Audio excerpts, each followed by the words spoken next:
So we're looking at the New Deal. Specifically, we had looked at, and we're still looking at the first round of reforms that are often known as the first New Deal. And the New Deal, remember, was this whole new, innovative, experimental, completely just trying all kinds of new things to try to resolve and relieve the problems of the Great Depression.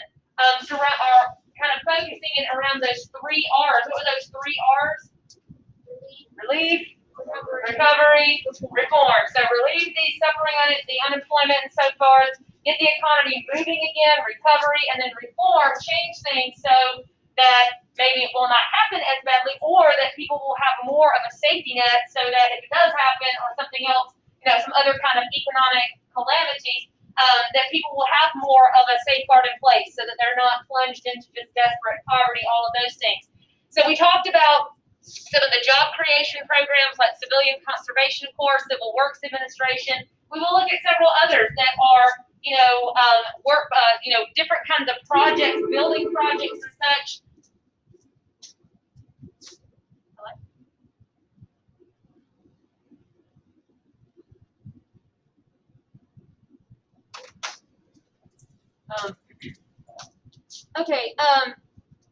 Different public works projects, building things, and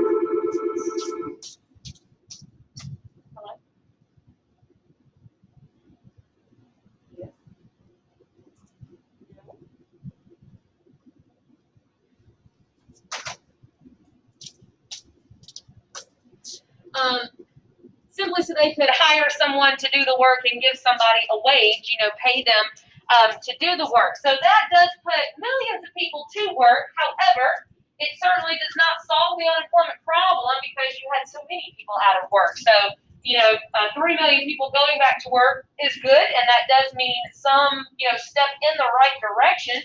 But when it's 10 million, 11 million people that are still unemployed, that's still, not going to bring the economy back to full employment. None of the New Deal programs will bring it all the way to that point. Now, we mentioned before that another group that was particularly hard hit by the Depression were farmers. So some of the relief, recovery, and reform is going to deal specifically with farmers. And there were several programs that we're not even talking about here to give loans and help farmers with their mortgages and things like that. But the New Deal also tries some very, some might have said drastic or even kind of radical programs to try to alleviate some of the problems that farmers have been having really quite for decades. And we know that a depressed farming economy and falling farm prices, that had been a big issue for farmers throughout the 1920s, when demand for their farm products decreased after World War I. But if you recall, the issue of, farmers producing too much, that had been a problem ever since the end of the 19th century. That's going back to the beginnings of mechanization of farming and just overproduction and deflation. That's what the populists have been talking about in the 1880s and 1890s. That problem had never really gone away.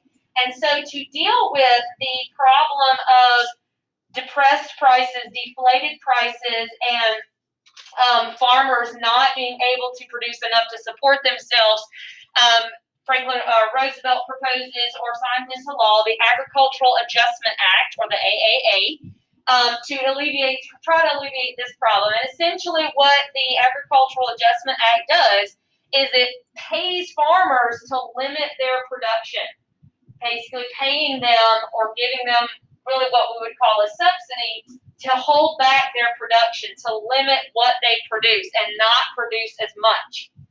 So encouraging them to not produce as much, so that what would happen to the price of their farm products? It would go up. So to create kind of artificial scarcity. So it's seeking to raise those prices by creating that scarcity in that sense.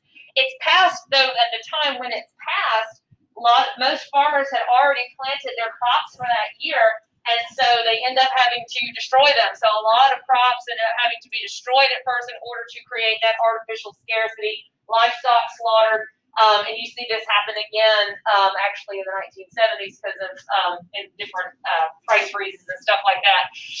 But the idea again is to create that sort of scarcity situation so that prices will go up. And that does work reasonably well. It does bring prices up some. But we will later see this one, along with a few others, the Supreme Court's going to strike it down. But something will come along after it that does something similar. And that whole idea of paying farmers subsidies, subsidizing farmers in order to limit production and keep prices from falling too low, that is actually something that the government still does. So that's something that's, it's changed a little bit. There's been a lot of tweaking with it. But farm subsidies are still around, and farmers do still receive government subsidies to hold back their production so that the prices don't deflate too much. Now, farmers, we've already mentioned many times the kinds of problems that they were experiencing with overproduction and prices falling out and all of that.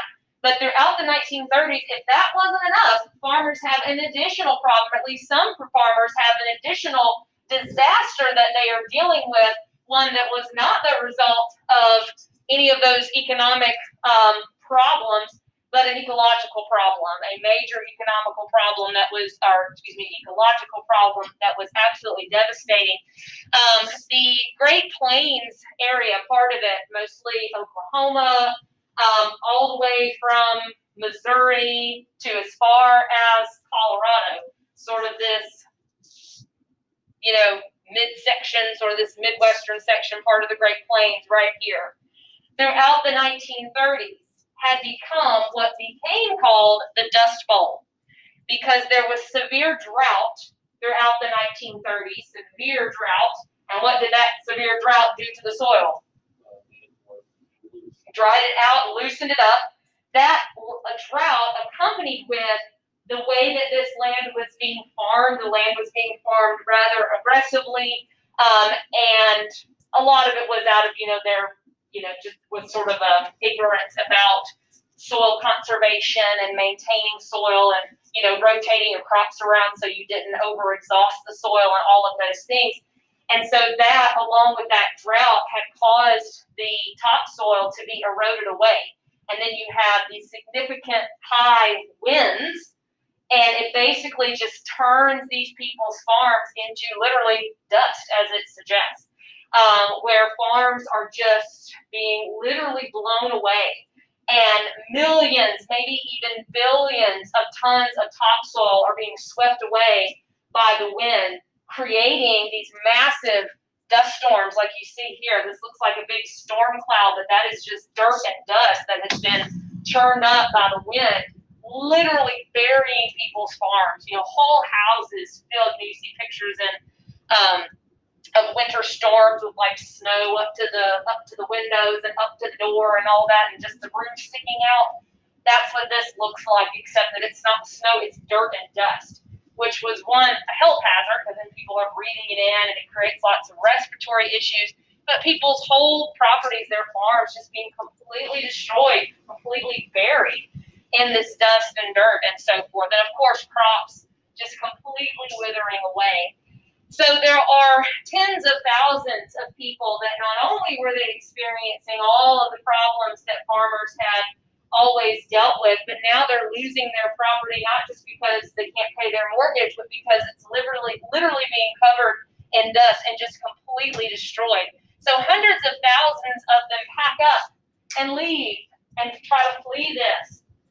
A lot of these migrants, a lot of them are moving west. California is the destination of choice for a lot of them, perhaps Oregon, but moving west to those places on the West Coast, hoping for jobs, whether at our new land to farm, factory work, something, but just packing up and trying to escape, packing up everything they had into their, truck, their car, looking kind of a mess. And the nickname that is given to these migrants is Okies. A lot of people call them Okies because a lot of them were from Oklahoma.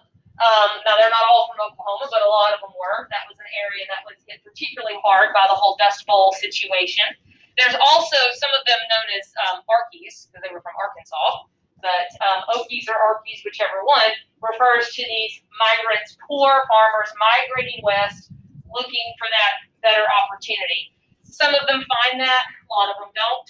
As you can probably imagine, there was a lot of discrimination, against Okies in California and places like that because there were so many of them, coming in. A lot of people saw them as an invasion, all these poor people pulling up with their car all full of all their things and furniture hanging off and chickens and all this sort of thing. It just sort of created this sort of stereotyped image. So some places have business, have signs, OPC not apply, and wouldn't rent land to them. A lot of them do find work, perhaps as migrant workers on some Western farms, but a lot of them will remain kind of in a similar situation to what they were before. So this whole ecological disaster is part of it as well. Later we'll see changes, part of the New Deal, some not, to try to make soil conservation and erosion education and all that kind of stuff a part of farming reform, not just about trying to get the prices up or keep them from falling, but also about working with farmers to make sure that their farming practices were more sustainable. So this sort of thing didn't happen. These are just a couple of more images of the Dust Bowl situation. You can see like this wagon here, just the tips of the wheels are sticking out. This looks like a beach or something, or a desert, but that was somebody's farm that's been just totally destroyed. Here's some of your Okies or Arkies, packing up everything, the whole family, or everybody just taking everything that they could fit into a vehicle or a wagon and going out west trying to find something better. Now, another big part, of course, of the New Deal is assistance for workers. I'm sorry, did I have the wrong one? Yes, it should be E. I'm sorry. That is a letter E.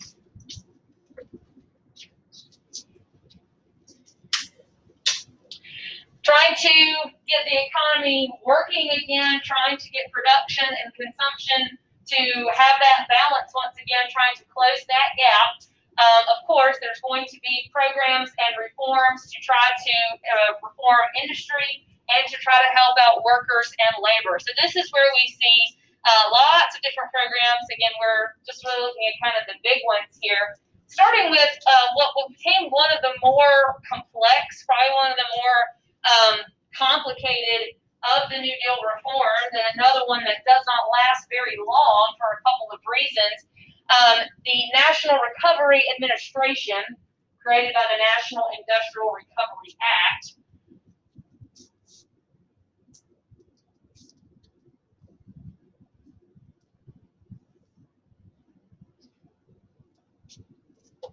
This is an attempt at a more of a, what you might call a managed economy.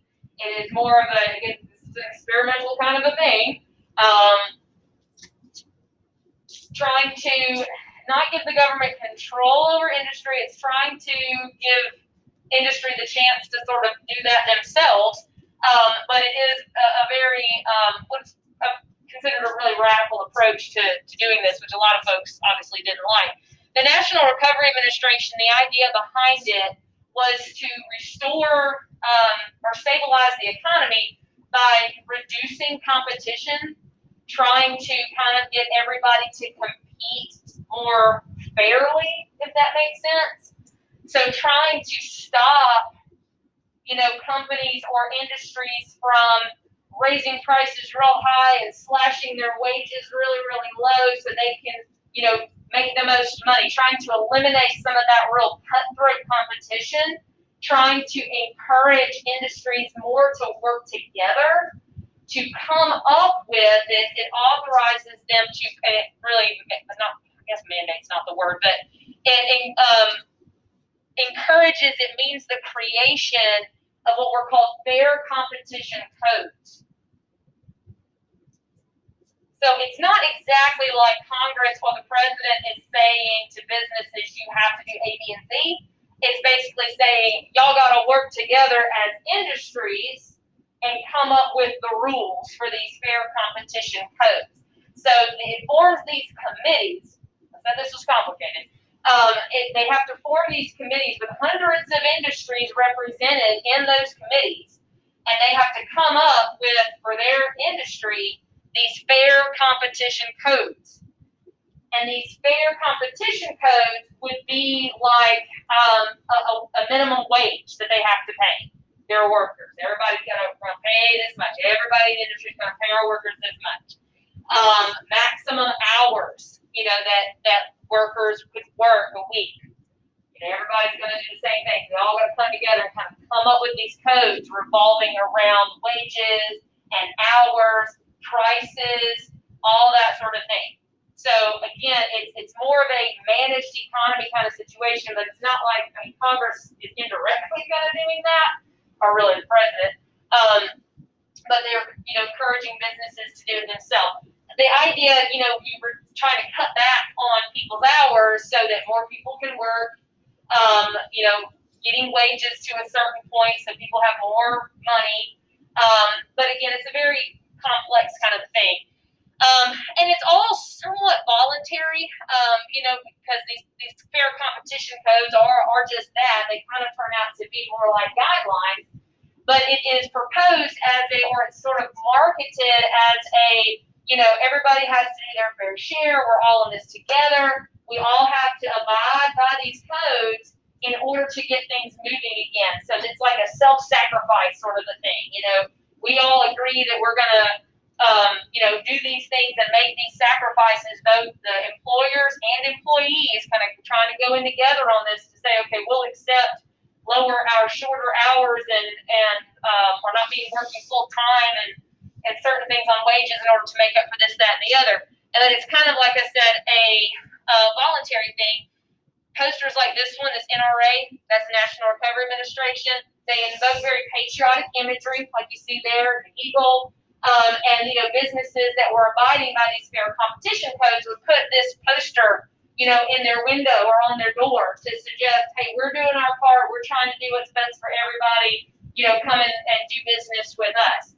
It works reasonably well for a couple of years. At first, this did, they kind of pick things up a bit. There was a lot of excitement and patriotic, euphoria around it at first. But after about 2 years or so, it starts to fade because once it sort of starts doing what it's supposed to do, as well as other things, we're leading to some economic recovery, and then the complaining starts. So do we have to keep doing this? And this isn't fair, and this is too much of manipulating things, and this is against free enterprise and all that sort of stuff. And eventually the NRA is actually going to be struck down by the Supreme Court. So it became rather unpopular after being quite popular for a short period of time. But in the end, it's not one of the New Deal programs that ends up lasting. The next two we're going to look at actually are some of the lasting impacts, or some of the things that have a lasting impact, and that they are still around. Another part of the first wave of New Deal programs is the creation of something called the Securities and Exchange Commission, or the SEC, not the football SEC or sports SEC, but another SEC that you might hear about in the news sometime, because this does exist. The Securities and Exchange Commission is a regulatory agency over the stock market. So this has to do with the stock market. It's the watchdog, as it were, of the stock market. Recall that a lot of what were not illegal, but reckless practices in the stock market, the over speculation, the buying stock on margin, and there have been issues, going back before of what's called stock watering, like, kind of misleading the public or misleading investors about the value of a company.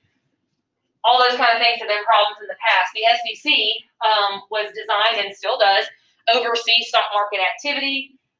So they are the ones that are going to be looking into if there's something nefarious going on. If they think that someone is doing things illegally, or is not, companies not fully disclosing information, or there are people that are, utilizing information that's not available. There's all kind of rules and stuff that, get passed. But the SEC are what enforces those rules, and if there's something illegal going on, the SEC can bring charges against those people or stop that kind of thing. So it's to better manage the stock market so that those kind of reckless practices don't happen, and try to prevent some of the over gambling and fraudulent behavior and things like that had contributed to the stock market crash and the depression. Perhaps one of the more popular of the New Deal reforms, I think, that's kind of a tricky to say that because different people would feel differently about it. But probably one of the ones that is seen maybe a little bit more positively than some others, and all that depends on the person. But that was the Tennessee Valley Authority, or the TVA. Some of you may have heard of this. The Tennessee Valley region, which includes obviously parts of Tennessee, but it also includes parts of Alabama, northern Alabama, and up into the Appalachian Mountains area. That part of the country was, even by the 1930s, one of the poorest and most underdeveloped parts of the country that there was. Parts of the Tennessee Valley that still did not have running water, that certainly did not have electricity. And so the TVA was designed to revitalize that area and bring not only jobs, but also, to improve the standard of living in that area by bringing electricity, bringing running water, and all those other things that would come along with that. So the TVA did that by they built hydroelectric dams across the Tennessee River. What's hydroelectric mean? Yeah. It generates electricity through water. Yeah, using the power of water to generate electricity, which, was not a new thing. That had been done a lot by this point. So building multiple dams in various parts of the Tennessee Valley, harnessing the power of the Tennessee River and its, tributaries to bring electricity and to provide also jobs to people in that area, not just jobs to build the dams, but then to manage them, to manage those power plants, all those kinds of things. TVA is still a big employer in some of those particular areas. But that leads not just to, electricity, then there's all other kinds of industries that can grow and be successful as a result of that. It means more schools, it means forestry, it means soil conservation, other kind of things that can be successful and improve the overall life for people in that area. And again, the TVA is still around, obviously. Just like, here you pay your electricity bill probably to Alabama Power. There are people in parts of North Alabama and parts of Tennessee that their electricity bill goes to the TVA. It's a government corporation. It's a, working part of the government. So that revitalizes that area very well and continues to provide a lot of important services. Like I said, probably one of the arguably more popular of your New Deal programs. All right, so what we will come back to toward the end of class, we're going to start looking at some of the critiques of the New Deal, which we'll kind of hit that again toward the end, but some of the attacks that are people kind of arguing against what Roosevelt was saying, what Roosevelt was doing, before we look at the second wave of New Deal programs next week. So any questions on that much? Okay, so let me talk with you. Those of you that need to finish what we were working on earlier need to, of course, do that first. You need to work